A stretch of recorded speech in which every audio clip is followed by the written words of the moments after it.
adúpẹ́ lọ́wọ́ Ọlọ́run, ẹ̀yin ọmọ Ọlọ́run níbi gbogbo tí ẹ ti ń wò mí. Adúpẹ́ lọ́wọ́ Ọlọ́run. Ẹ jẹ́ ká gbàdúrà. Orúkọ Jésù,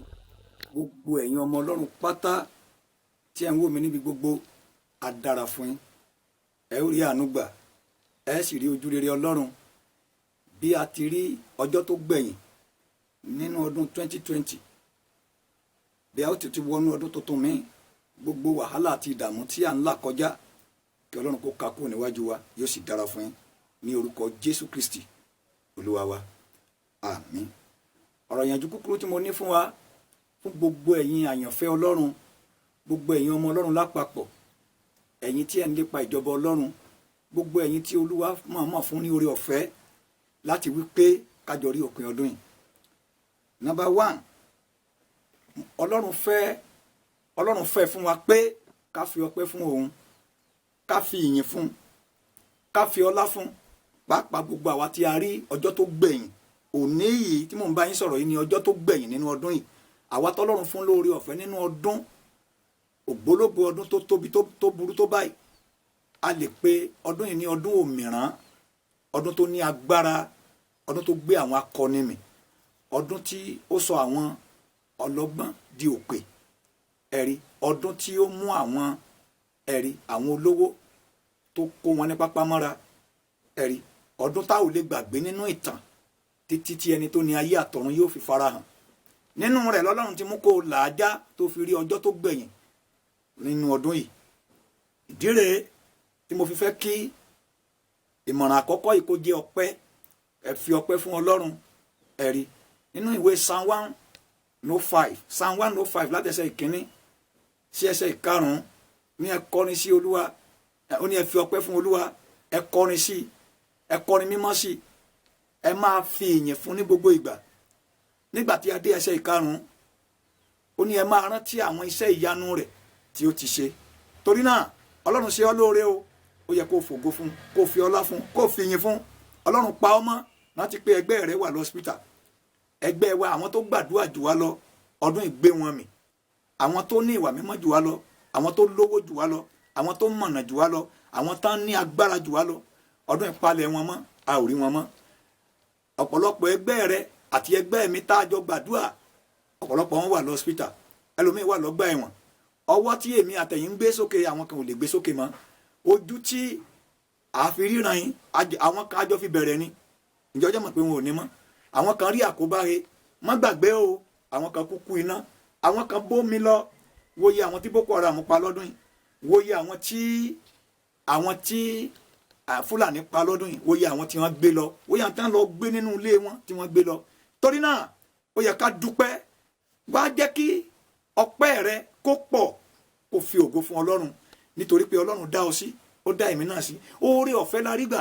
ẹ̀yin ọmọ Ọlọ́run, yóò dára fún yín o. Ẹ kọ́ bí a ti dúpẹ́ pé Ọlọ́run mú àlà ọdún yìí já, ó mú ọlà já, ó sì mú èmi náà là já. Ìdí rèé tí a kọ́kọ́ fi ọpẹ́ fún un. Ìmọ̀ràn àkọ́kọ́ mi fún yín nìyẹn. Ìmọ̀ràn kejì ni wípé gbogbo ẹ̀ tẹ́ ń gbọ́ mi yìí, ẹ ní ìtẹ́lọ́rùn.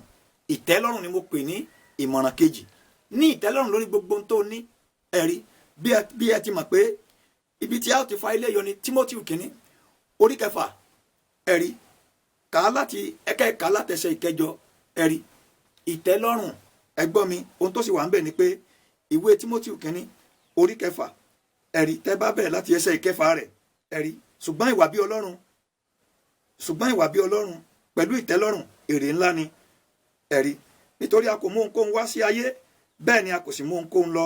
a kò sì ní mú ohunkóhun lọ, ẹ̀rí, ó ti ẹ̀sọ́ nínú ẹsẹ̀ kọjá pé bí a bá ní oúnjẹ tàbí aṣọ, èyí yóò tẹ́ wa lọ́rùn, kò sì tẹ́ wa lọ́rùn mọ́. Irọ́ ni. Ọ̀pọ̀lọpọ̀ àwọn tí aṣọ tó níyẹ kò tẹ́ ọ lọ́rùn, bàtà tó níyẹ kò tẹ́ ọ lọ́rùn, ìfún oúnjẹ tó gbé sílẹ̀ kò tẹ́ ọ lọ́rùn. Ìmọ̀ràn mi sí ọ sì ni pé kó jẹ́ kó tẹ́ ọ lọ́rùn, nítorí wípé Ọlọ́run fẹ́ ẹni tó bá ní ìtẹ́lọ́rùn. Ẹ̀yin ọmọ Ọlọ́run,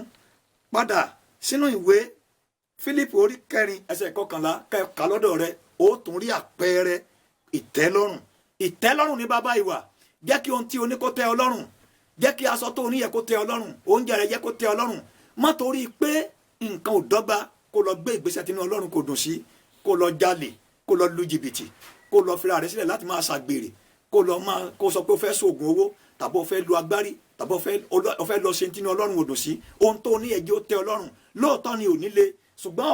ọ̀la rẹ̀ máa dáa ọdún yìí èṣù fìyà jẹ ọ̀pọ̀lọpọ̀ ṣùgbọ́n jẹ́ kí n sọ fún ọ gbogbo ọ̀nà tí èṣù gbà da òpó rẹ̀ rú lọ́dún yìí jẹ́ kí n sọ fún ọdún tuntun tá a fẹ́ wọ̀ yìí ọjọ́ mọ̀ pé ayé rẹ̀ ó tún lè yí padà wàá dẹ̀ gbàgbé gbogbo àwọn ìlàkọjá rẹ̀ lóòótọ́ ló jẹ gbèsè lọ́dún yìí lóòótọ́ níṣẹ́ rẹ̀ ò lọ lọ́dún lóòótọ́ níṣẹ́ rẹ̀ dàrú ọ̀nà rẹ̀ kò tiẹ̀ wù ọ́ rárá àwọn aláàánú jìnnà sí ọ ẹ̀rí ìgbé ayé tó ń gbé kò wù ọ́ ẹ̀rí òun wojú ọlọ́run fọmọ látọjọ́ pípẹ́ o ò rọ́kọ fẹ́ o ò ríyàwó fẹ́ ìrìn àjò rẹ̀ ò dọ́gba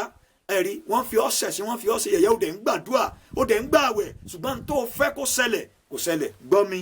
dúró nínú ìfẹ́ ọlọ́run ọdún tí ń bọ̀ yìí máa ṣe rere fún ọ ní ìtẹ́lọ́run lóní gbogbo tí o ní kó o sì fi ọkàn rẹ balẹ̀ kó o sì dúró nínú ìfẹ́ ọlọ́run àlàáfíà fún gbogbo ẹ̀yin ọmọ ọlọ́run ipa kẹta tí ó parí ọ̀rọ̀ yìí òun ni wípé mo fẹ́ gbàdúrà fún yín ní ipa kẹta yìí ni ẹ̀rí nínú ìwé àìsáyà orí kẹtàléní ogójì 43 láti ẹsẹ̀ 18 sí 19 ẹ má ṣe rántí nǹkan tí ìṣáájú mọ́ tàbí nǹkan tí àtijọ́ ẹ má ṣe rò wọ́n ẹ̀rí èmi ó ṣe ohun tuntun kan ní ìsinsìnyí ni ó sì wù jáde ẹ̀rí nínú ìwé àìsáyà 43 verse 18 sí 19 ká ẹsẹ̀ ọ̀rọ̀ ọlọ́run yẹ ìwọ ló fi bá wí má rántí gbogbo àwọn ìṣòro rẹ tẹ̀yìn mọ́ má rántí gbogbo ìyà tó ti jẹ ọ́ mọ́ má rántí gbogbo àwọn ìlàkọjá rẹ mọ́ gbàgbé rẹ̀ afẹ́wọnú ọdún tuntun wá rántí pé ọlọ́run yóò yí ayé rẹ padà ọlọ́run yóò sọ ayé rẹ di ọ̀tun gbogbo tó ń là kọjá wá rántí pé ọlọ́run yóò mú ìlàkọjá yẹ àti ìdánwò yẹ dópin báyìí ẹ jẹ́ ká gbàdúrà jẹ́ ní orúkọ Jésù Kristi gbogbo ẹ̀yin ọmọ ọlọ́run pátá tí ẹ ní orí ọ̀fẹ́ àti máa gbọ́ mi tẹ́ ń wò mí mo gbàdúrà fún yín ogun tó ń là kọjá lọ́wọ́lọ́wọ́ bí ọdún yìí ti parí lónìí kó wọlẹ̀ lónìí ìṣòro rẹ kó wọlẹ̀ lónìí wàhálà rẹ kó wọlẹ̀ lónìí gbèsè rẹ kó wọlẹ̀ lónìí ìdójúkọ rẹ kó wọlẹ̀ lónìí gbèsè tó jẹyẹ kó wọlẹ̀ lónìí àìsàn rẹ kó wọlẹ̀ lónìí ìjákulẹ̀ àti ìfàsẹ́yìn kó wọlẹ̀ lónìí àìrọ́mọbí rẹ lórúkọ Jésù òpin débá àìrí ọkọ ọ̀fẹ́ rẹ òpin débá iṣẹ́ rẹ tó dàrú a ó gbé dìde wàhálà tó ń là kọjá ẹ̀mí mímọ́ yóò mú kúrò mo gbàdúrà fún ọ pẹ̀lú àṣẹ àti agbára ọlọ́run gbogbo májẹ̀mú òkùnkùn lórí rẹ ọlọ́run bàjẹ́ gbọ́mì àlákàlà rẹ àláburúkú tó ń lá oúnjẹ tó ń jẹ lójú àlá ìbálòpọ̀ rẹ lójú ọrùn ìpín tó ń he ní gbogbo ìgbà lójú àlá òun bára rẹ nínú gbódídí òun gòkè òun já lulẹ̀ gbogbo àwọn àmì burúkú tí máa sọ ọ́ di olùpọ́njú lọ́dọọdún ní orúkọ Jésù Kristi iná Olúwa jó dànù ò ní rí mọ́ ọkàn rẹ máa balẹ̀ ọ̀nà máa là fún yín ìlérí ọlọ́run máa ṣẹ ọdún tuntun tá à ń wọ́ ọ lọ yìí ọdún ayọ̀ rẹ ni ọdún ìgbéga rẹ ni ọdún àlàáfíà rẹ ni ọdún ìṣẹ́gun rẹ ni èmi àtẹ̀yìn a ó jọ kí aleluya nínú ọdún náà ìrìn àjò ìgbàgbọ́ èmi àtẹ̀yìn kò ní dàrú síwájú àti síwájú sí èmi pẹ̀lú yín a ó dé ìjọba ọlọ́run jẹ́ ní orúkọ Jésù Kristi olúwa àti olùgbàlà wa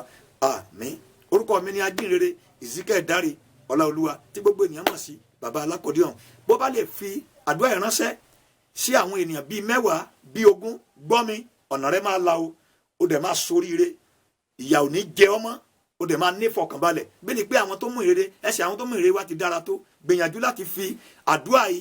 ẹsẹ̀ ọ̀rọ̀ ọlọ́run yìí fi ránṣẹ́ sáwọn 10 ó kéré tán 20 ènìyàn táwọn náà jó orí ọ̀fẹ́ rẹ̀ yóò ti dára fún ọ bó ti ń ṣe bẹ́ẹ̀ ayé rẹ̀ yóò dára ó lè fẹ́ pè mí tàbí mú ìmọ̀ràn kan wá tàbí ó